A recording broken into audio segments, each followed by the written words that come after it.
Maka kembali bersama kami di Regi Financial. Kini kita akan melihat apa yang saya akan temukan di saham Cibut atau Citra Murni Utama Tbk. Nah, di sini ada direktur utamanya yaitu Roni Hartantio Raharjo. Utama kantor mereka ada di JSTP ya, ini Kalimantan Tengah. Ini bukan di Jakarta tapi di Kalimantan Tengah untuk perusahaannya. Kemarin untuk perusahaan ini mereka baru IPO tahun 2022. Jadi 2 tahun setelah IPO kita lihat kinerja itu gimana. Karena seperti yang kalian bilang rata-rata ada yang kurang bagus, ada yang bagus. Ini nilainya itu dia jutaan, tapi benda itu dia rupiah aja, nanti kali saja dan 1 juta rupiah. Persediaan dari 600-an miliaran sekarang menjadi 500-an miliaran. Jadi dia berkurang sedikit. Kalau kita di sini paling sekitar 14 miliaran. Kemudian total asetnya dari 4,3 triliunan sekarang menjadi 4,2 triliunan. Ada ini berkurang juga ini ya. Ini kalau berkurang ini rata-rata karena penjualannya berkurang. Kebanyakan kayak gitu. Kebanyakan kayak gitu ya. Nah, kita lihat dulu. Total hutangnya dari 3,4 triliunan sekarang menjadi 3,2 triliunan.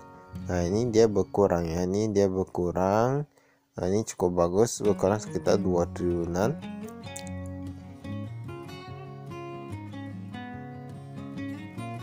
Ini total hutangnya.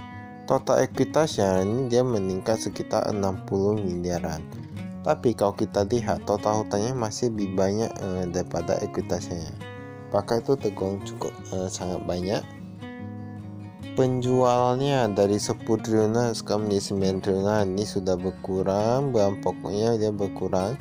Kalau dia bahan pokok berkurang itu kemungkinan besar karena pembelian berkurang ya. Rata-rata kalian lihat begitu. Jumlah beban lain-lain, ini yang lain-lain ini bersih ini berkurang, dan bebannya kayak agak meningkat juga ya. Total labanya itu dia nggak gitu banyak sih. Kalau kita lihat di sini dia berkurang cukup drastis. Pembayaran kepada pemasok dari 9 triliunan sekarang menjadi 8,7 triliunan. Jadi bisa kita lihat mereka bayar kepada pemasok itu pun udah berkurang. Kemudian penjualan berkurang, labanya berkurang, semua rata-rata berkurang. Untuk dewan komisaris dan dewan direksi ini kayak ada sedikit perubahan. Dimana kemarin ada direktur yaitu Ramasamy dan Magedona, sekarang udah gak ada. Dan kalau kita lihat nih total karyawannya, ini bisa lihat ya. Perusahaan memberikan numerasi, numerasinya itu dia udah berkurang. Nah, itu menurut kami ini cukup bagus ya. Tapi itu entah karena direkturnya yang berkurang atau gimana, kurang tahu.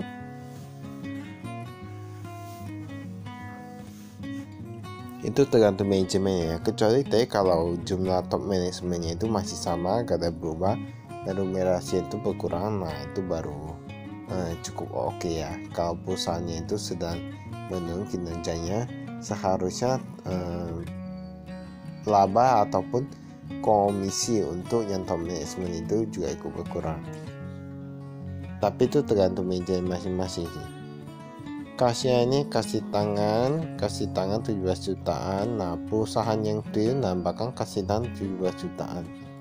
Mereka lebih banyak tahu di bank ya. Nah, US dollar 141 miliaran dari 2 miliaran. Jadi mereka memang rata-rata perusahaan itu, kalau kami lihat sejauh ini ya, kalau kinerja itu menurun, mereka US dollarnya meningkat.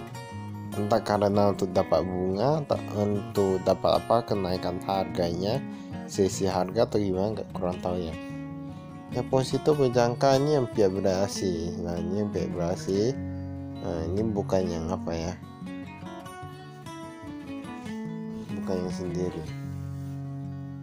Karena kita lihat piutang usahanya, piutang usaha pihak ketiga dan rupiah, pihak berasi.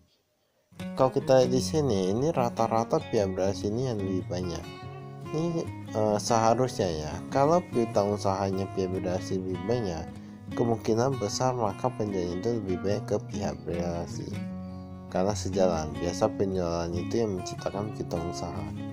Dan kalau kita lihat di sini, ini mereka masih cukup oke lah ya untuk yang apanya, untuk piutangnya. Tapi menurut kami kalau pihak berhasil data banyak itu total sendiri. Bahkan nih kita lihat piutang lain-lain pihak Brasi 100-an miliaran. Nah itu bisa nampak ya.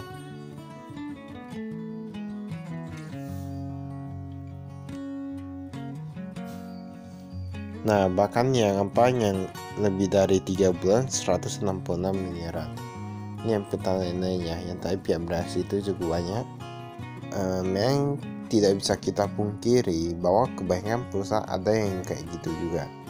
Ada yang dia ada pinjaman dari orang sendiri, mereka gak bayar. Nah itu tahu sendiri lah ya. Persediaan kita lihat barang jadi. Nah barang jadi dia berkurang, semua rata-rata berkurang.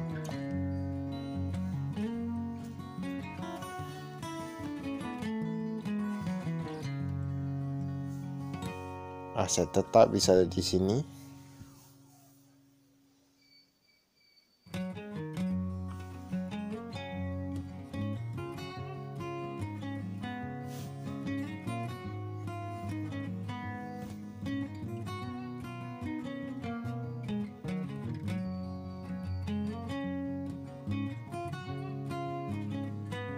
Ini utang usahanya ya.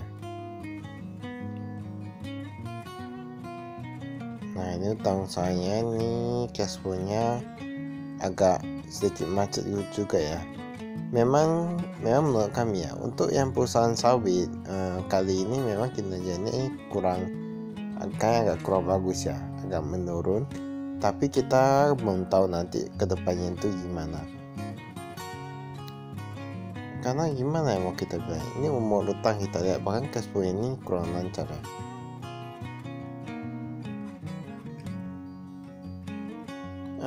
Perusahaan kelapa sawit itu bebannya itu besar.